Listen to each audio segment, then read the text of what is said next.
Hello my dear students, history classes में आपका बहुत बहुत स्वागत है। कैसे हैं आप लोग? मस्त होंगे। आपकी खूब अच्छे से पढ़ाई चल रही होगी। हम लोग आज देखेंगे और आपकी क्लास 10th की ये त्रिकोणमिति आज आपसे मैं चालू कर रहा हूं। आपकी डेली क्लास आपको मैं पढ़ाऊंगा। त्रिकोणमिति का परिचय चलेगा। त्रिकोणमिति का परिचय क्या होता है, पहले हम इंट्रोडक्शन की बात करेंगे और इसमें जो है साधारण तरीके से आपके फार्मूले को पहले समझा जाएगा कि उस फार्मूले पर आपको किस प्रकार से न्यूमेरिकल लगाए जाते हैं, यानी कि किस प्रकार से क्वेश्चन को आप हल करेंगे। आपके कौन से क्वेश्चन जो है बहुविकल्पी के रूप में आते हैं और कौन से प्रश्न आपके अति लघु उत्तरी में आते हैं, आपके दीर्घ उत्तरी में आते हैं और लघु उत्तरी में प्रश्न आते हैं। आपके सभी का हर क्लास की निचोड़ आपको दी जाएगी। आपको हर क्वेश्चन का निचोड़ आपको बताया जाएगा। पहले हम लोग आज पढ़ेंगे त्रिकोणमिति का परिचय। त्रिकोणमिति का परिचय क्या होता है, यानी कि introduction of trigonometry. Introduction of trigonometry पढ़ना है। तो अब इसमें हम लोग पढ़ेंगे त्रिकोणमिति का अर्थ क्या होता है। त्रिकोणमिति का अर्थ क्या होता है? त्रिभुज की भुजाओं का नापना। क्या होता है? त्रिभुज की भुजाओं का नापना। देखिए, पहले यहां से देखेंगे त्रिभुज का अर्थ, यानी कि त्रिकोणमिति का अर्थ ये होता है आपका त्रिकोणमिति। ठीक है, त्रिकोणमिति का अर्थ होता है, ठीक है, अर्थ होता है भुजाओं का। ठीक है, इसमें दिया गया है त्रिभुज की भुजाओं का नापना। ठीक है, त्रिभुज की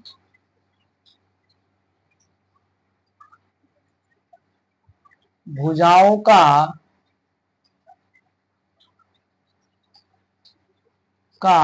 नापना।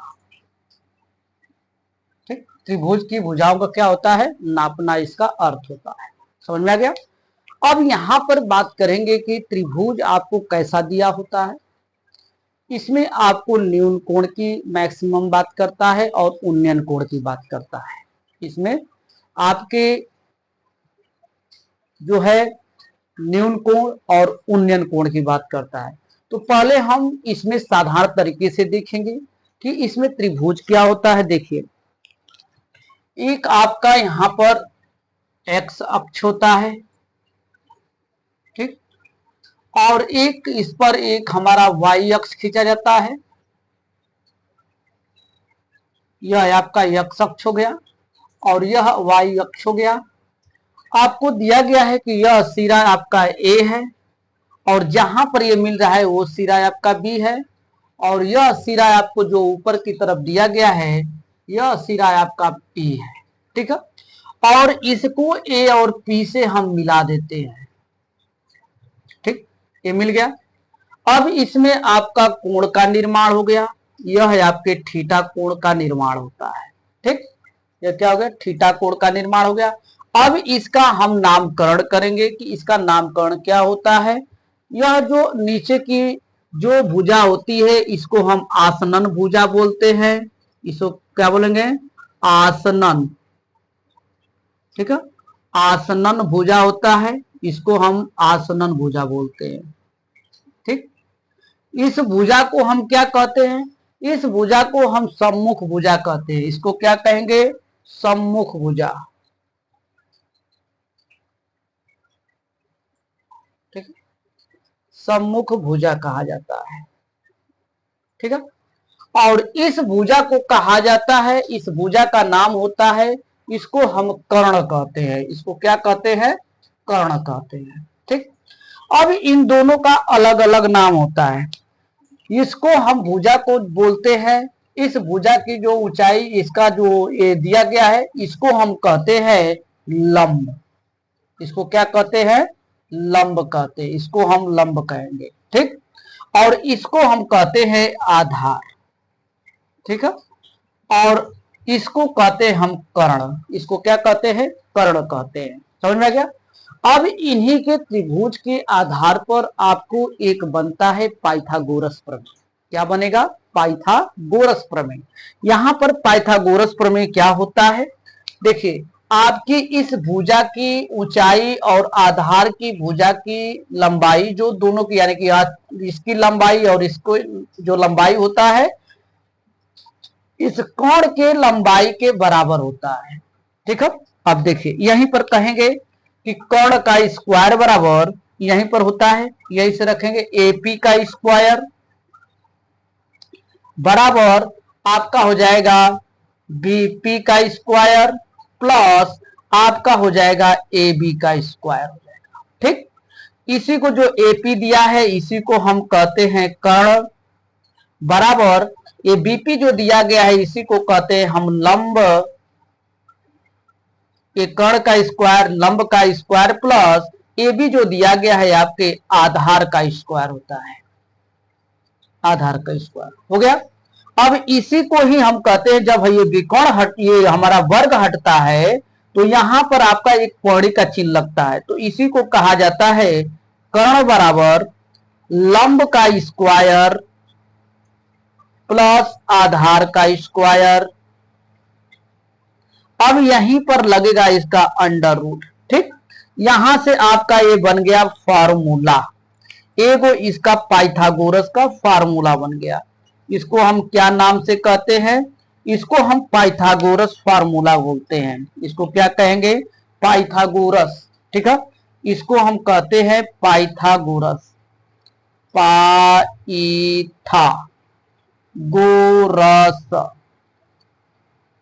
पाइथागोरस प्रमेय कहते हैं। ये पाइथागोरस प्रमेय का सूत्र हो गया। ठीक, ये सूत्र हो गया। अब इसी के रूप में हमें त्रिकोणमिति के जो है आपके अनुप्रयोग दिया होता है। त्रिकोणमितीय अनुप्रयोग में कैसे पढ़ते हैं, अब त्रिकोणमितीय के अनुप्रयोग में हमें इसका फार्मूला निकालना होता है। त्रिकोणमितीय अनुप्रयोग होता है sine theta, cos theta, tan theta, cosec theta, sec theta, cot theta. ठीक, अब यहीं पर आपको दिया गया है, इसका हम फार्मूला पढ़ेंगे। ठीक है, कि एक आपको ट्रिक होता है इसका फार्मूले का ज्ञात करने के। ठीक है, एक ट्रिक होता है जिसको आप बहुत ही बेहतरीन ढंग से जानते हैं, उसको आप पढ़ते हैं यल ए एल बटा के ए लाल बटे कक्का, पढ़े ना है। अब यहां पर आपके लाल बटा कक्का जो दिया गया है इसका जब अनुप्रयोग में हम रखते हैं तो यह आपका होता है, इसको हम कहते हैं साइन। देखिए साइन, यह हो जाएगा आपका कॉस, यह हो जाएगा आपका टैन।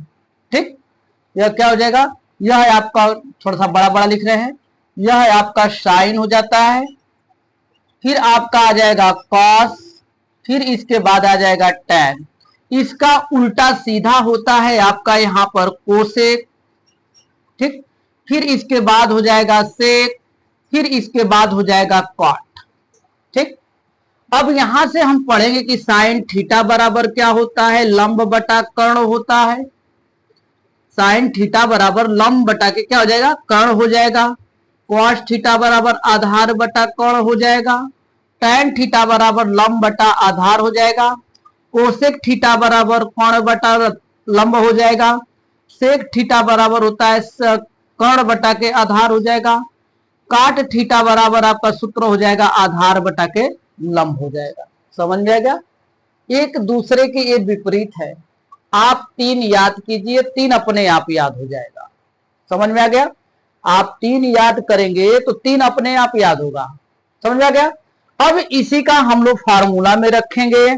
देखिए आपको याद करना है, यहां से साइन थीटा बराबर क्या होता है, पहला साइन थीटा बराबर, एक नंबर साइन थीटा बराबर आपने पढ़ा है कि लंब बटा के कर्ण हो जाएगा।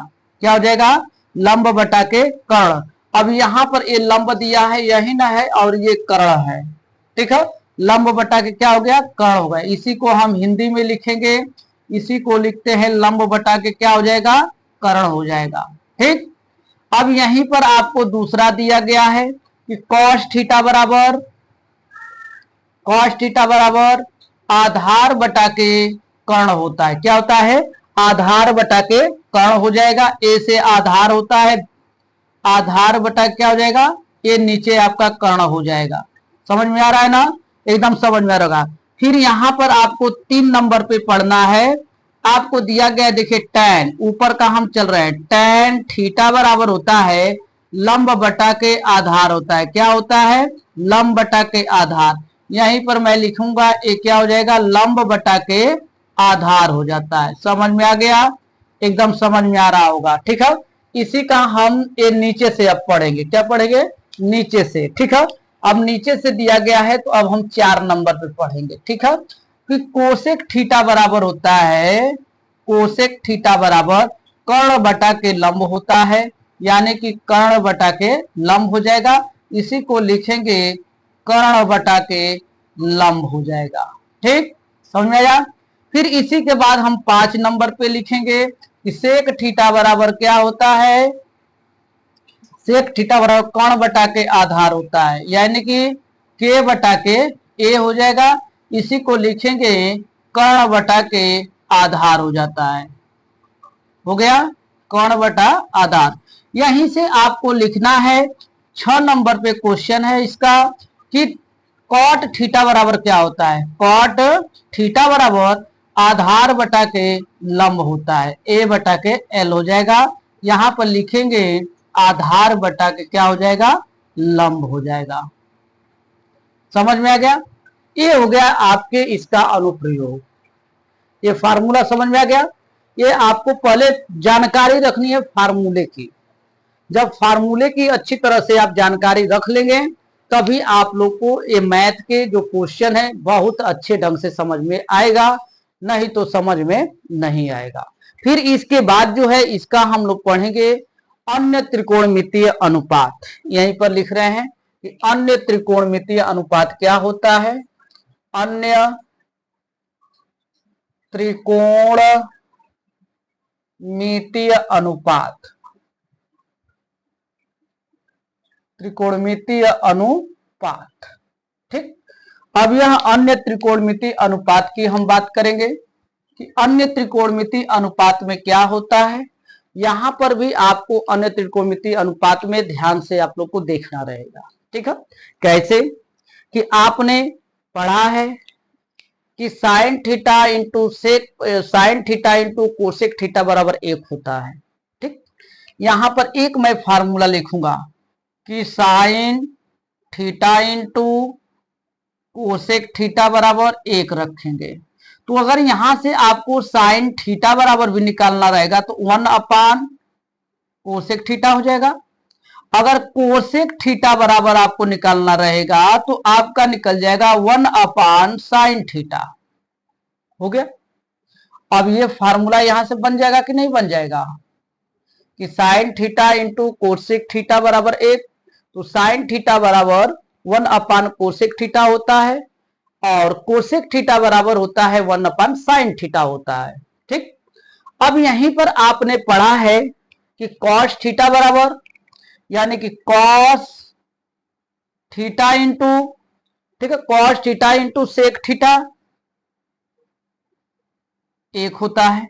तो अगर यहीं से आप कॉस थीटा बराबर निकालेंगे तो 1 अपान सेक थीटा निकल जाएगा फार्मूला।